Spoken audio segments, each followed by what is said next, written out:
ನಿಧಿ ಶಿಷ್ಯವೇತನ ಮಂಜೂರಾತಿ ಪತ್ರ ವಿತರಣೆ ರಾಯಬಾಗ್.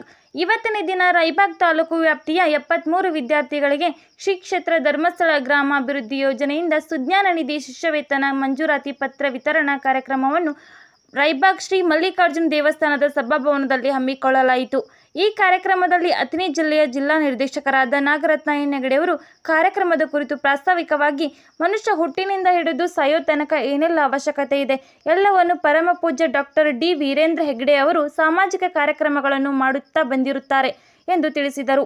ಅದೇ ರೀತಿ ಕ್ಷೇತ್ರ ಶಿಕ್ಷಣಾಧಿಕಾರಿಗಳಾದ ಬಸವರಾಜಪ್ಪ ಆರ್ ಅವರು ಕಾರ್ಯಕ್ರಮ ಉದ್ಘಾಟನೆ ಮಾಡಿ ವಿದ್ಯಾರ್ಥಿಗಳಿಗೆ ಸುಜ್ಞಾನ ನಿಧಿ ಶಿಷ್ಯವೇತನ ಮಂಜೂರಾತಿ ಪತ್ರವನ್ನು ವಿತರಣೆ ಮಾಡಿದರು.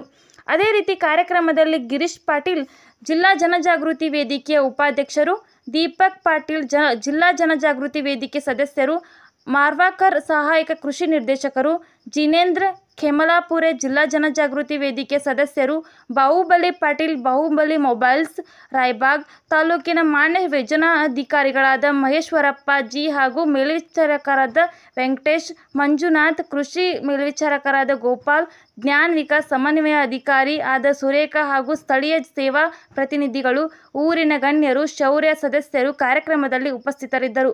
ವರದಿ ಅಮರ್ ಎನ್ ಕಾಂಬ್ಳೆ, ಅಮರವಾಹಿನಿ ಕನ್ನಡ ನ್ಯೂಸ್, ರಾಯಬಾಗ್.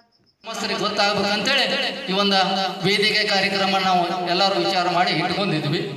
ಆ ಒಂದು ಕಾರ್ಯಕ್ರಮ ನಡಿಬೇಕಾದ್ರೆ ಮೊಟ್ಟ ಮೊದಲು ಖರ್ಚು ಬಂದದ್ದು ಅನ್ನ ಪ್ರಸಾದದ ಖರ್ಚನ್ನ ಆತ್ಮೀಯರಾದ ಶ್ರೀಮಾ ಬಾಹುಬಲಿ ಸುಜ್ಞಾನ ನಿಧಿಯನ್ನು ಪಡ್ಕೋತಿದ್ರಲ್ಲ, ಇತರ ಉಪಯೋಗ ಶ್ರೀಮಾನ್ ಹೆಗಡೇಜಿಯವರ ಒಂದು ನನಸಾಗಬೇಕು. ಅದನ್ನ ತಾವುಗಳು ಮಾಡಿ ತೋರಿಸ್ತೀರಿ. ಯಾಕಂದ್ರೆ ಇದು ಪ್ರತಿ ತಿಂಗಳ ಬರುವಂತ ಒಂದು ಕಾರ್ಯಕ್ರಮ. ಯಾರಿಂದ? ನಿಮ್ಮ ತಾಯಂದಿರಿಂದ. ಆ ತಾಯಂದರಿಗೆ ಒಳ್ಳೇದಾಗಬೇಕು, ತಾಯಂದಿರ ಸುಖವಾಗಿರ್ಬೇಕಂತ ಹೆಗಡೇಜಿಯವರಲ್ಲಿ ಮನಸ್ಸು ಮಾಡಿದಾಗ ಈ ಒಂದು ಕಾರ್ಯಕ್ರಮ ಎಲ್ಲ ನಡೆಯಕತ್ತೆ. ಹೌದಾ ಇಲ್ರಿ ತಾಯಂದ್ರ? ಹೆಗಡೇಜಿಯವರು ನಿಮ್ಮ ಕಷ್ಟಗಳನ್ನ ಪ್ರತಿ ನಿಮಿಷನ ವಿಚಾರ ಮಾಡಕತ್ತಾರ. ನಿಮ್ಮ ಮಕ್ಕಳಿಗೆ ಕೂಡ ತ್ರಾಸ ಆಗಬಾರ್ದು, ನಿಮ್ಮ ಮಕ್ಕಳು ಕೂಡ ಬೇರೆ ಶ್ರೀಮಂತರ ಮಕ್ಕಳಿಗೈತೆ ಕಾಲೇಜಿನಲ್ಲಿ ಓದ್ತಾ ಇರಬೇಕಂತ ಒಂದು ಅವ್ರದ್ದು ಕನಸದ. ಅಂತ ಕನಸಾಗ ನಿಮ್ಮ ಮಕ್ಕಳಿಗೆ ಸಹಾಯ ಮಾಡಕತ್ತಾರ.